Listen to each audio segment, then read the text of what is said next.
Hello and welcome back to What's Next with me, Mike Draper. We have someone here that you guys might know on the old internet as the corporate mama, but I have the pleasure of introducing Miss Sarah here. Hello, Sarah. Hi, Mike. Thanks for having me today. Absolutely. I'm actually really excited because we just spoke for a few minutes before this. How when I first started on Instagram and TikTok, I came across your page and some other kind of corporate humor people. And so I've been watching you from it's like a year and a half or so, like off and on. Yeah.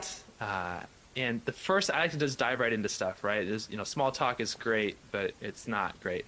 So you made a shift, I right, did. in your content creation. So for those of you who don't know who she is, she makes so it's called the Corporate Mama on Instagram and TikTok, and so it's a lot of corporate humor, mom stuff because obviously mama, and she's a kiddo to two boys, and uh, a majority of the content when I first started following you was like corporate humor, jokes, pain points, frustrations, relatable stuff, and then you made a shift. Yes. What was that shift?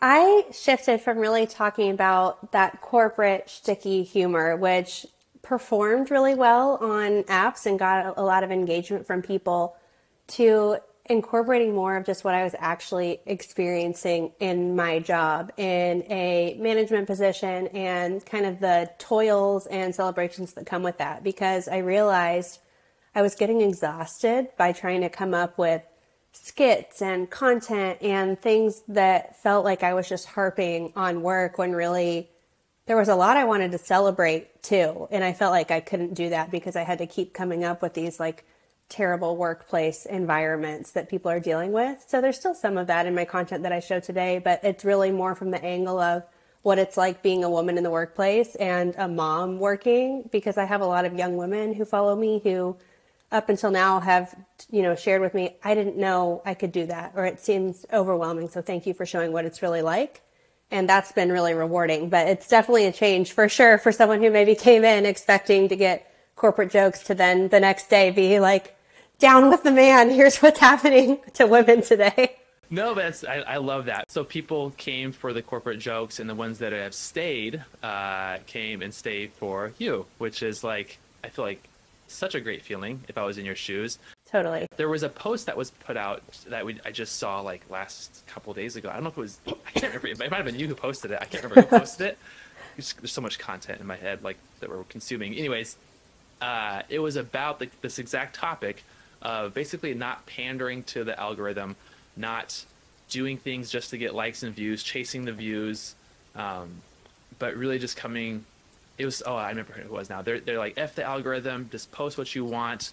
And all the comments, there was tons of comments, right, of these large creators, tons of verified, huge accounts, and they're all just like, yes, like, F the algorithm, talk about what you want to talk about. There's more to us than just like one niche. Mm-hmm. And you see that, and you want to live it, but it's so hard sometimes because I've struggled with the exact same thing of like, well, this is what's working to grow the account. But then it's like, well, what am I doing here? Why do I care about growing the account? Yes. What am I trying to accomplish here? Is it just to have a big account? What does that do for you? You should, whatever. So like for you, when you first started, what was motivating, what was driving you forward? Yeah, so I joined TikTok in March of 2020, maybe end of February 2020, so right before COVID. I know, like right at that kind of crux. And I honestly downloaded it at the time to prove someone on my team at work wrong and tell them that that was absolutely not a place that anyone our age should be. And we definitely shouldn't be creating content if we're trying to reach people like us. So like, jokes on me later.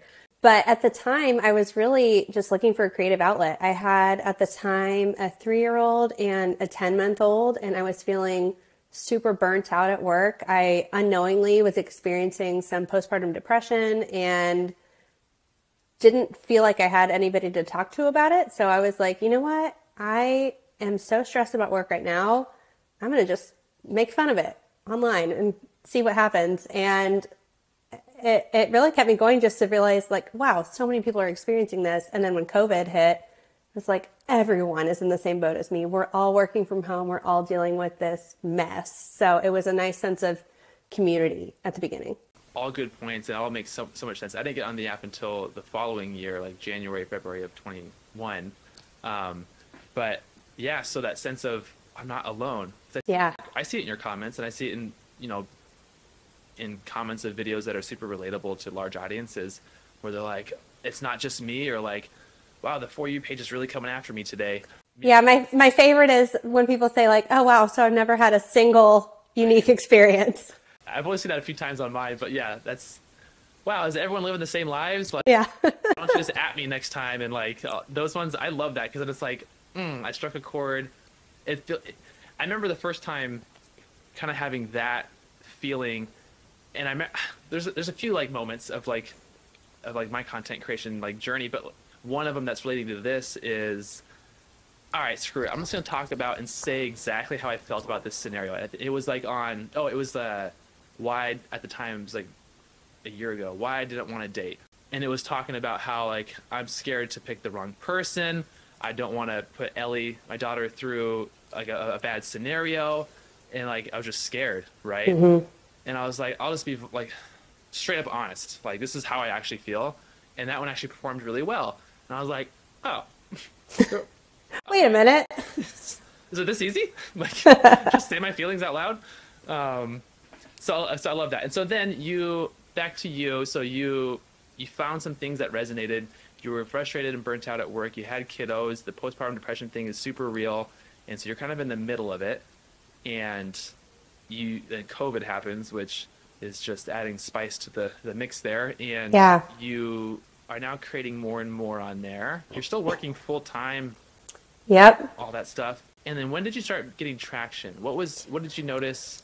So I feel like what was steady growth that year. So December 2020, my TikTok reached 100,000 followers. And at the time, I really hadn't told any of my friends. I hadn't told anyone at work. It was kind of this secret thing. I wasn't sharing it on Instagram. It was just, please, no one find this. And a post that I did got coverage in a Yahoo News article.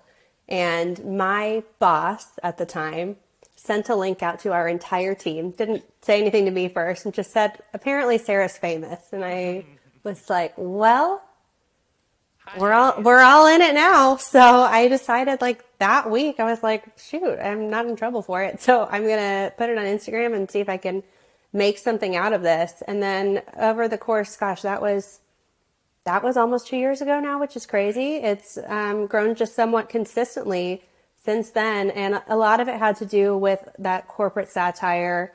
And it's been probably 6 months now of me making a really concentrated, dedicated effort not to pander to that and to focus on what I really wanted to do, because I was starting to get overwhelmed. I had a ton of brand deals coming in. I was making good money, on par with what I was making in my corporate job, right, and was feeling empty by it. And like it was more of a chore and a task to do. And it was taking away time from my family, and I didn't feel fulfilled by it. And I realized something had to give, and I wanted to still be on the platform because I get so much out of it. Mm-hmm. But I couldn't just keep making like the shtick every day. It wasn't going to be, for me, it wasn't sustainable long term. I feel that so wholeheartedly with like I'm so glad I've opened up I have like my dating pillar. I've somehow crept, thankfully, into the millennial pillar. And like on Instagram, so I'll do like music mashups of like nostalgic millennial songs. Oh, I cracked up at yours the other day. I think it was like the warning sounds of things that millennials are reacting to. Yeah, totally. Yeah, so it's like a I'm so glad I've been able to open up to that pillar. Mm-hmm. It's more of me, right? And so your shift that you've talked about and that I've seen and I've kind of watched over the last 6 months or so is you still have like corporate jokes in there because corporate is still right. Your life, right? Totally, 100%. And I love that. And that you're able to talk about all parts of your life whenever it just makes sense to, like, or a creative idea comes in, or you hear a sound, Yeah. and you're like, oh, that kind of makes a joke with mom or with corporate or with Yes. ADHD, or your ADHD stuff is it gets me a lot. That, Yeah. And it's kind of fun to have it so diversified now, because the corporate piece I can now almost use as like a clapback to people, because I get comments a lot of times about spending my husband's money or how I'm spending my time and how I choose to do. And that's when I can lean into like, actually, I'm a director for a global brand and I make 3 times as much as my husband. Plus I do this on the side. So you were saying, yeah. And then it's like, don't come at me for that. Yeah, exactly. Nice. I just saw you posted, I feel like there's 2 videos in the past like 2 weeks or so, or at least they came across my page in the past 2 weeks. I don't know when they were posted, but like, good old algorithm doing its thing, like with your husband in it, that exact topic, and he comes in, claps your hands or whatever. Yeah, he's been a good sport lately. I think he's really enjoying getting to tell that story too, because I mean, at the end of the day, he's my biggest supporter in all of this. And sometimes people will ask like, well, doesn't that bother him that, you're doing all of this and focused on here and trying to make all this money? And I'm like, why would he be mad at making more money? Like, that means he has to do less. So like, it feels like a win for both of us. And to your point, it's a team. Yeah. I'm like, are you crazy? It's so great. You can open up to all these different things and not pander. I love that. And so I want to go back to when you were still growing. Part of this podcast, it's called What's Next. I'd point to my Right. side, but I'm not at home. It's actually right here on the ground, but I don't want to hang it up. Is the mindset people take when they're in ruts, when they're in high points. What were they thinking then? How did they get through it? Did they have a support system? Did they not? And and where they're at now. So you were on the app. You have a 10-month-old and a 3-year-old at the time. You're kind of suffering some postpartum depression, and work is getting burnt out. You're right there. When did you realize you were like in a point of like, I gotta do something? Like what hit home? Yeah, I think I was at a point in my job where I had my review for the year and I got a meets expectations. And that was the first time. It was the first time it had ever happened to me. I was like, excuse me, I have my kudos folder that everyone tells you to make of all the amazing things I did this year. And it's not enough. I'm killing myself with my kids. I'm killing myself with my job, and that meets expectations. Are you kidding me? And I was like, well, screw it. I'm not going to put 150% of my time and effort into this. I feel like I was quiet quitting like 2 years, 3 years in advance. I was like, I'm going to invest energy into doing something that brings me joy and that's creative. And that's when I really decided to double down on the time it would require to make content consistently. How much time do you commit to it? Or at the time, let's say. At the time, it was probably like 2 hours a day at the time, because back then I was really trying to just understand the app and how the content style was different, and that you didn't have time to set up your story or provide context. You had to be able to catch somebody in 3 seconds. Yeah. And what did that mean? And so it was a lot of time, scrolling and watching and taking notes. And I had this ridiculous note in my phone at the time of, I used to try to organize it, 100 sounds and then how people were using it and ideas I had for each of them. And I would practice and practice and practice, because at the time I was editing everything in the app. I didn't have any extra editing tools. I had no idea what I was doing. So I was just spending all my free time trying to figure it out and make it work. So that sounds like the potential ADHD side coming out. Oh, 100% hyperfixated on this. And what is this? Like, I spend every waking moment everything about this thing. Yes. My husband would roll over and I'm like under the covers doing this at like 2 a.m, looking at sounds. But it feels good. Like it's the hyperfixation stage, right? Like, so I used to take medicine for it when I was young, from like age 9 to like 16. And then for some reason I stopped and then I joined the Air Force, and it's like you can't have ADD when you're in the Air Force when you got in. So I was like, no, I don't have. You're like, I'm good. Yeah, I'm good. And I never readdressed the topic. And now I'm 32 or whatever. So it's like the hyperfixation for sure is. Do you follow Connor Wolf? Yes, I do. He is hysterical. He explains some of those tendencies in very good, clear examples. One huge video he had pretty early on about like doing the Rubik's Cube, painting the shoes, figuring out design, like this. When did you figure that out? So anyways, the hyperfixation thing is super real. and it doesn't feel like it's extra work. I don't know about for you. Because when you're in that mindset, it's just it feels just like a passion. And it's almost as if, for me, it feels like everything else gets closed off, and it doesn't feel like work because I don't think about any of that other stuff. It's just kind of existing separately. Yeah, I love those stages, and I love when the hyperfixation is on something that is productive towards bigger goals that I know I set before my fixation stage. Yes. You know what I mean? Yeah, when they help you accomplish something, that's the goal, and that's when you feel like you've really unlocked something. Exactly. When they can align. So, okay, so it was really that meets expectations that at work that was you're like, God, I have been crushing it, and I'm just meeting it.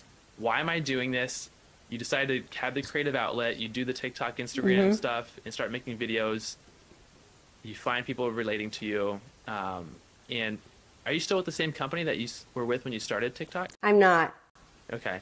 I'm not. I'm in a different role. After I started TikTok, I was still with that company for about another year. Okay. Solid. And so you're in a new role, and now you're crushing TikTok and Instagram secretly, which is about about the year mark is when were you at your new company when they found you on Yahoo? No, thankfully that was like right at the tail end of that job. It was maybe 2 months after they found it, I left. Yeah. Oh, that's interesting. Yeah. Okay. And then I would love to talk about what was going through your mind. We kind of touched on it a little bit, but what was the deciding factor that made you switch from just pandering to corporate skits and that, because you were making money with it, but you were not feeling fulfilled. You were able to recognize that in yourself, which a lot of people cannot even pinpoint that in themselves for whatever they're struggling with.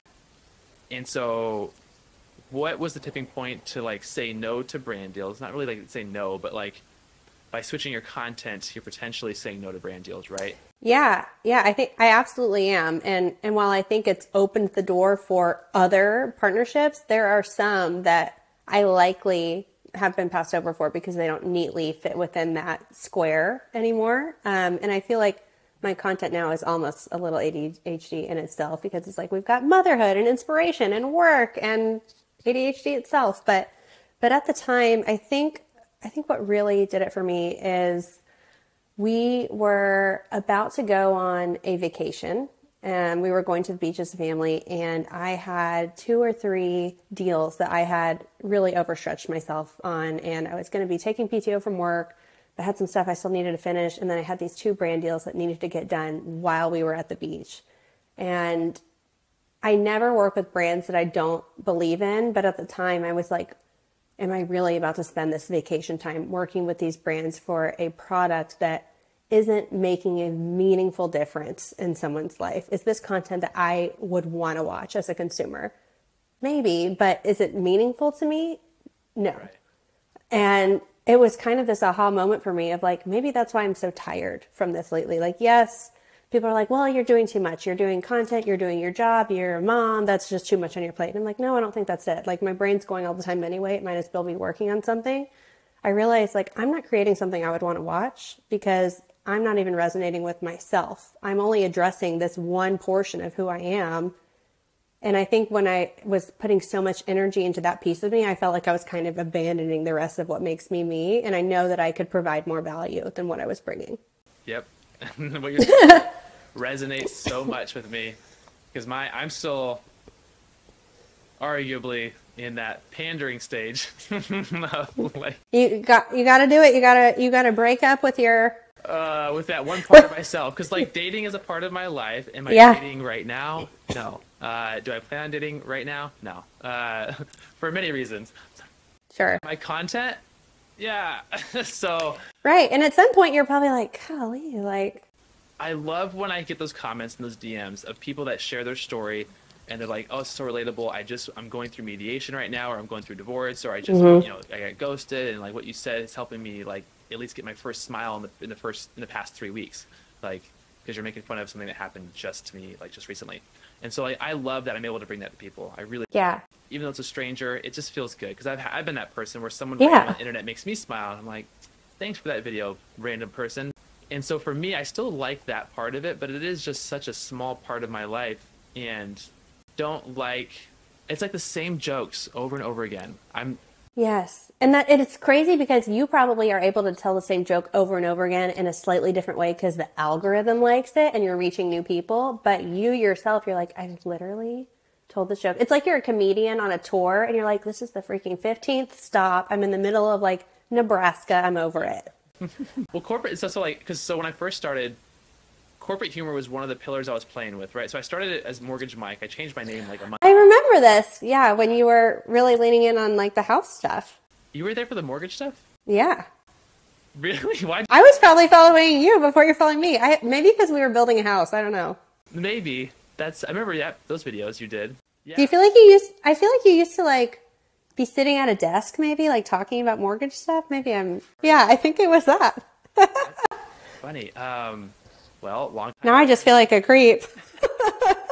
That's so funny. I haven't made a real estate thing in quite some time, but so like when I first started, all mortgage, all real estate, and then I did some videos that were off topic and they did really well, and I was like, oh, why did that one do well but not that one?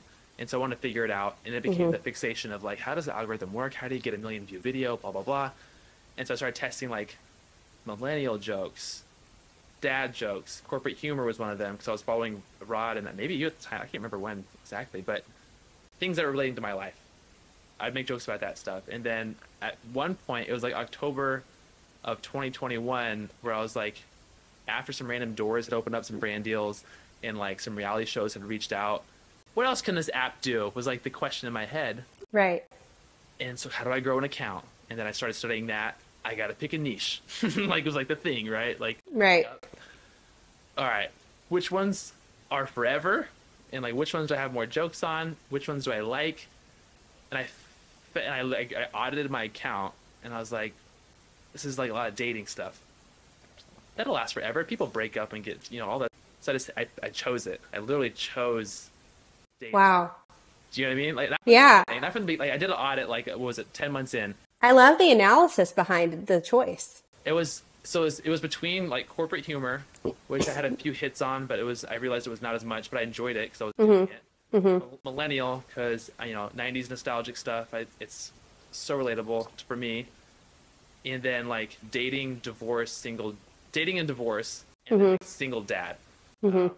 Luckily, dating and divorce and single dad blend pretty well. Yeah. Thankful for that. So I'm so glad, like, one of my biggest videos was like me and Ellie dancing. Yeah. Yeah.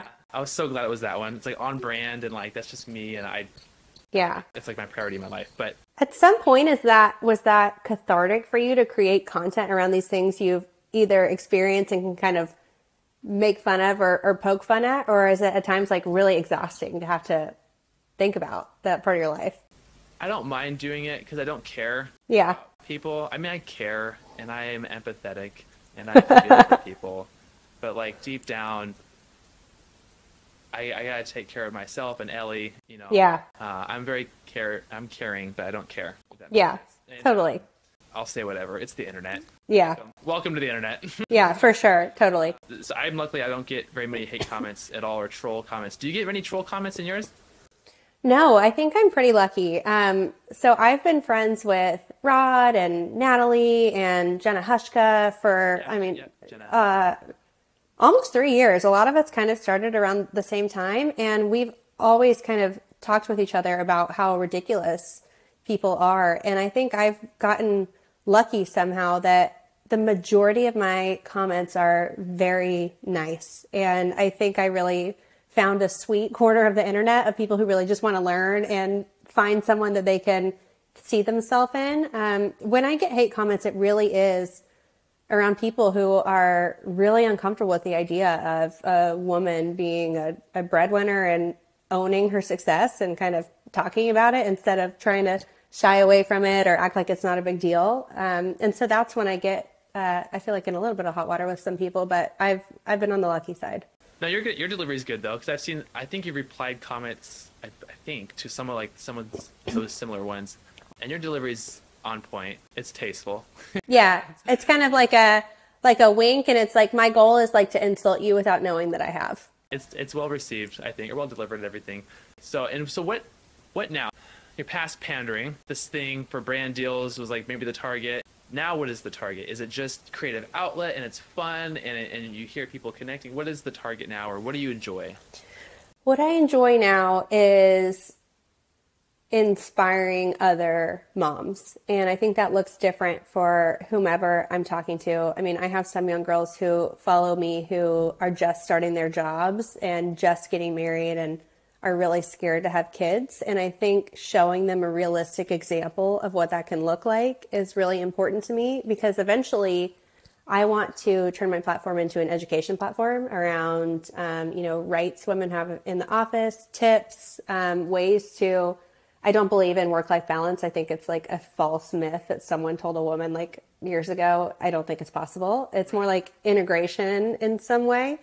And I want to create resources that help women work through that and understand what that means for their particular circumstance. And so my goal with my content now is just to reach those people who are in maybe a place that I was in 5-6 years ago when I felt like I was kind of floundering, and I would tell people like, I don't know what I want to be when I grow up. Like, that's who I want to talk to. And I get immense joy out of helping women understand that they never have to apologize for being a mom at work ever. Yep. I love that. What is, and so to poke at that more, to invoke activity, if that's the right word, I don't even know. I'm trying to use it. I'm trying to use some new words here. What's the next step with that? What do you have to do next to get that ball, keep that ball rolling? Yeah, so I am focused more on trying to create some content that just shows what it looks like to be me. So what does it mean to work for a global company? A lot of times that means multiple work trips a month, and how to balance, who's caring for your children and what it means to be on calls with global people at 6 a.m. and having to work till 8 o'clock at night sometimes, and the sacrifices involved there. But also, what does it mean if I say, screw it, I'm going to go get a massage today because I'm a big girl and I can make my own choices? For me, I think right now what I'm really trying to understand is what kind of content can tell that story in a way that is engaging, because I don't think I'm like a YouTube long form creator where I could tell my whole day in a life with a vlog. Like, it's just, right. I don't have the attention span to make like a 20-minute long video or watch one.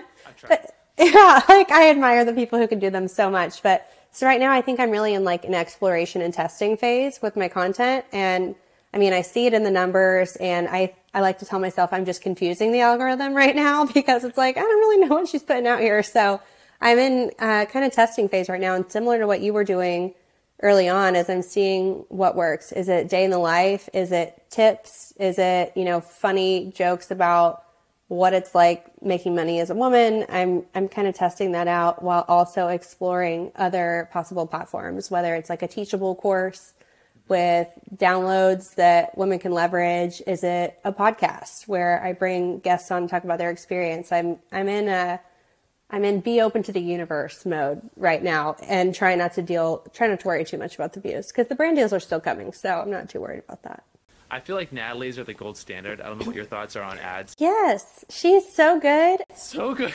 She's so good. And sometimes I'm like, did she even say the name of that? Like, how? But I still want to buy it. I saw there was one today. It was Vitamin Water was the one today that I saw. And it's like barely in the shot. It's like down here in the corner. And like, yeah, I was up here once with her hand kind of covering it, I think. And it was like, the structure of the videos are so perfect to be able to fit any brand. I think today's was like the coworker who is trying to pass off work. Oh, so yeah. Like 6 examples of what they would do or say while holding the bottle. Brand deal done. Like, really. She's iconic. But whenever I see someone's stuff, I always stay on it, watch it, like a comment, like copy the link, like, oh, I love this brand, like, get it, Sarah, like whatever. Yeah, I mean, I think that's just like putting good vibes out, and what you put out will come back to you tenfold. So yeah. I do the same. I try to support my friends when I see them getting sponsored content, because it's like good for them. And I think what I've also tried to do lately is I'm trying to move from like a scarcity mindset to an abundance mindset. Of seeing like, just because that creator is getting hundreds of thousands of views this week and mine are sucking and dying off after 15K doesn't mean those aren't coming for me. Good for them right now. Cheer for them, and somebody's going to be cheering for me, and it'll come back to me at some point. Yep, that whole consistency thing for sure. All the cliches with growing an account, getting views, all that stuff. I know. I love how you did break it down. So my notes section is very similar in the sense of it. I didn't break it down the way you did. You're more organized than I am. I'm pretty sure. And so it's like I have a note section of like video ideas where I'll have one line that will like spark my memory of like, oh yeah, that's the song and whatever. There's the joke. I didn't organize it. I did what you wrote down in your notes, just like on the fly of like, what are the patterns I'm seeing here? Like, and I've gotten less structured about it. I think at the beginning, it was like confusing about what were likes, what were favorites, how were you saving sounds. So I would try to map it out that way. And now I'm much more similar to you of just random ideas, to the point where sometimes I look back at it and I'm like, what was I saying? Where was I going with this? Mm-hmm. Half of a line. Yeah. Yeah, every time.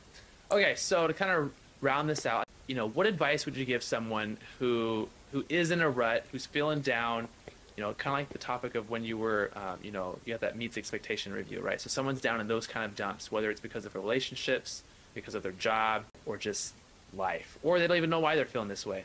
What are some immediate steps you would give them for advice? That's a really great question. I think, regardless of what your situation is, I think it's ideal to think back to a time when you felt the opposite of where you're at. So when I got a meets expectation review, I tried to think back to what's a time where I felt like I was really crushing it.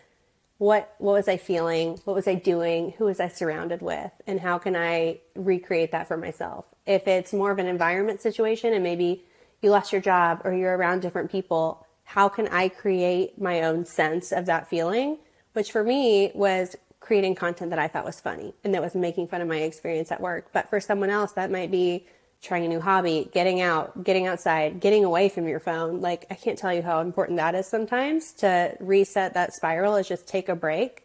You come back so fresh. I need to be better about doing that myself. But I think just trying to change your environment and carving out what feeling it is that you want to go after, and then mapping out steps for what would that require. Like, I don't feel great about, whether it's maybe I don't feel great about my body right now. What does that require? Sleep, drinking water, exercising. Like, make yourself an easy to-do list. And sometimes that first baby step is the most important one. I love that you said reset the spiral. Sometimes those cliche sayings are like, they're cliche for a reason. Yes, like my favorite one is remember why you started, and it almost feels so cheesy to say it, but like I go back to it a lot. Like, what am I doing this for? Right. No, it's the reset the spiral one. That one, remember why you started. The one thing I loved you said is like placing yourself in an environment that you knew like was working prior. It's like when I was crushing it over here in January or whatever that looks like. What was I doing? Who was I around? What was I thinking? What was I like? And then compare, like auditing, like where am I at today? What's all these questions, the answers to these questions? What are the same answers to those questions back when I was crushing it? Oh, this person, or like this habit, or it's such a easy, well, it's easy to say, such a practical breakdown of how to attack the symptoms or the problem, right? Yeah, because I think a lot of times people get into the spiral of like, oh, it's me, right. I'm the issue. And what I've really learned is that you shouldn't have to apologize for yourself or make yourself feel like you need to fit something. I swear to you, if content is your goal, there is somebody who is going to pick up what you're putting down, no matter what. So just stay true to yourself. It's been so rewarding for me. Yeah, there's an audience for anything on TikTok, on Instagram, on any platform. There's someone truly to your. I agree with that 100%. So thank you so much for this. If people want to get a hold of you, or do you have something to sell? Can you push? Here's your plug. Tell them whatever you want to tell them. Yeah, whoever's still listening. Nothing to sell, only ideas. Please share if you have a working woman in your life. Please send her to me at The Corporate Mama. I would love to help and support her. Love that. Nothing but giving. Miss Sarah, The Corporate Mama. Again, thank you for being on here. I'm excited to see kind of what happens next with your content, with like your mission, and just what unfolds. It's my favorite part of life. Thanks, Mike. Appreciate you having me today. Yep, I'll see you later. Thanks again. You bet. Bye bye.